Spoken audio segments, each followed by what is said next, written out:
আদৰ্শ মহাবিদ্যালয়ত অৱসৰপ্ৰাপ্ত প্ৰবক্তাক পুনৰ নিযুক্তিক লৈ প্ৰতিক্ৰিয়া প্ৰকাশ কৰিছে মুখ্যমন্ত্ৰীয়ে। নতুন আৰু অভিজ্ঞতা সম্পন্ন প্ৰবক্তাৰ সংমিশ্ৰণেৰেহে এখন কলেজে পূৰ্ণতা পায় বুলি মুখ্যমন্ত্ৰীৰ তাৎপৰ্যপূৰ্ণ মন্তব্য। যি সময়ত এটা চাকৰিৰ বাবে লাখ লাখ নিবনুৱাই হাহাকাৰ কৰিবলগীয়া হৈছে, তেনে সময়ত অৱসৰপ্ৰাপ্ত প্ৰবক্তাক নিযুক্তিৰ পক্ষত মুখ্যমন্ত্ৰীয়ে যুক্তি দিয়াক লৈ সৃষ্টি হৈছে প্ৰতিক্ৰিয়াৰ।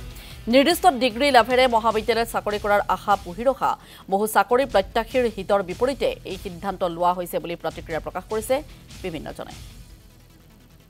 প্ৰকাশ কৰিব নালাগে, কাৰণ যদি এখন কলেজত অভিজ্ঞ শিক্ষক নাথাকে তেতিয়াহ'লে কলেজবিলাকত ষ্টুডেণ্ট নাহে। আমি যিমানখন আদৰ্শ বিদ্যালয় খুলিছিলোঁ এতিয়া প্ৰায় বন্ধ কৰিব পৰা পৰিৱেশত আহি গ'লোঁ, কাৰণ ছাত্ৰ ছাত্ৰী নাই।